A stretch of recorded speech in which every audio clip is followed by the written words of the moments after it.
Hola, muy buenos días. Mi nombre es Jenny Fernanda Velázquez, estudiante de la Corporación Universitaria del Caribe, CECAR. Hoy vengo a presentar mi exposición correspondiente a la asignatura de Educación Inclusiva en Modelos Flexibles.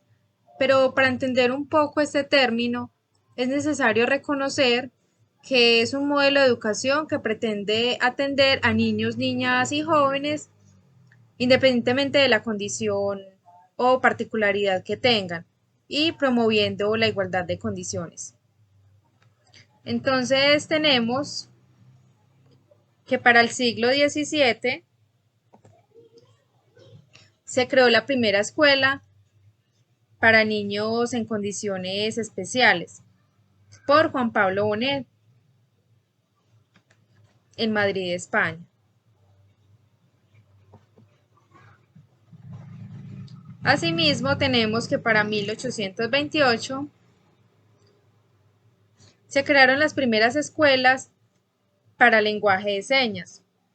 Wayaudet, 1817, fundó la primera escuela para sordos en Estados Unidos, con un método de enseñanza que combinaba el lenguaje de señas y el habla, proyecto que empezó a tomar forma en la segunda mitad del siglo XX.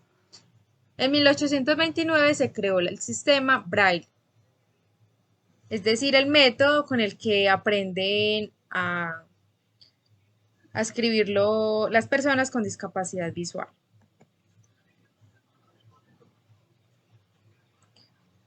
Para el siglo XIX y XX tenemos que fueron los inicios de la pedagogía terapéutica, médica, psicológica y pedagógica. Se centró en el desarrollo de enfoques educativos para personas con discapacidades cognitivas y físicas, y estos fueron los pioneros, es decir, las personas que la crearon. Para 1917 se creó la atención especial con aulas dotadas y docentes preparados. Entonces las aulas eran adecuadas para atender a las necesidades de la población sorda, ciega o con discapacidades cognitivas y físicas. Asimismo, los docentes tenían que estar en constante capacitación para responder de manera eficiente a dichas particularidades o dichas necesidades que demandaba dicha población. Los materiales y recursos con los que trabajaban eran adaptados a dicha necesidad. Tenemos que para 1922 se creó el primer colegio de educación pública. Para 1959 se creó el principio de la normalización, donde nació la intención de favorecer la vida de las personas con deficiencia mental, por lo que desde entonces ha sido adoptada como un principio de las políticas de igualdad para la ciudadanía en diversidad de países, extendiéndose a otros colectivos en riesgo de marginación. Entonces aquí hace referencia a la promoción de igualdad de condiciones. Tenemos que para 1968 una determinación por la UNESCO, donde determinó el alcance de la educación especial como aprobación del gobierno para la igualdad de oportunidades y asimismo recibir una educación integral para integrar a todos los ciudadanos en la vida económica y social, independientemente de cualquier condición que se tenía.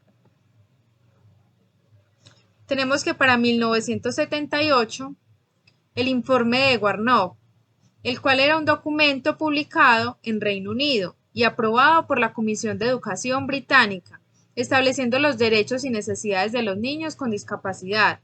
Y esto generó un cambio, y estos cambios promovieron la igualdad de derechos. Tenemos que para 1994 la Declaración de Salamanca, que también fue un documento fundamental con el propósito de promover la educación inclusiva en todo el entorno y fue elaborado durante la conferencia por representantes de 92 gobiernos y 25 organizaciones internacionales donde tomaron decisiones que favorecieran la educación inclusiva. Asimismo, para 2002 hubo un foro mundial de educación para todos, brindando oportunidad para evaluar los logros, las enseñanzas y los fracasos del último decenio. Esto con el propósito de mirar los avances, asimismo los fracasos y de ahí determinar o tomar decisiones que favorecieran la educación inclusiva. Para el 2002 se creó el Plan Nacional para fortalecer la educación especial y la integración. El programa fue formulado por el Ministerio de Educación Pública y la representación de la integración social de las personas con discapacidad por el presidente de la República.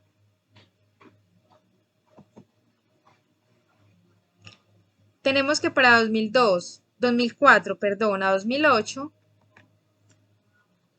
se llevaron a cabo reformas en los planes de educación especial y de aprendizaje en el marco del Plan Nacional de Transformación Académica. Asimismo, para el 2008 entra en vigor la Convención Internacional sobre los Derechos de las Personas con Discapacidad. Para el año 2011 también hubo una reforma en el artículo 1, con el propósito de estipular que el Estado debía promover, proteger y garantizar el pleno ejercicio de los derechos humanos y las libertades fundamentales de las personas con discapacidad. Por último, tenemos que para 2013 a 2015, la Ley 1618, donde se disponen para garantizar el pleno ejercicio de los derechos de las personas con discapacidad. Asimismo, para 2015, el Decreto Único donde se estipula el reglamento del sector educativo. Muchas gracias. En conclusión, me parece que, en mi opinión, como docente en ejercicio y docente en formación, que el término el término de educación inclusiva ha trascendido. ¿Por qué? Porque a unos inicios se hablaba de discapacidad física, discapacidad visual, discapacidad auditiva. Hoy en día se habla de limitaciones físicas, limitación visual, auditiva, porque discapacidad es un término relativamente no se escucha bien y hace referencia a una persona que no tiene discapacidad, que no tiene la capacidad para hacer muchas cosas.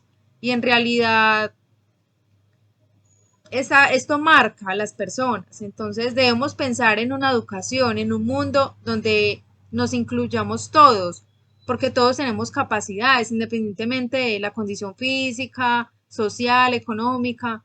Entonces me parece que el término ha trascendido y nosotros como docentes en formación y en ejercicio somos los llamados a hacer que los niños se sientan incluidos en el aula, que a pesar de sus diferencias, ellos sientan esa aprobación, sientan ese cariño, ese afecto y que independientemente de cualquier condición, todos somos únicos y todos podemos salir adelante a pesar de todo.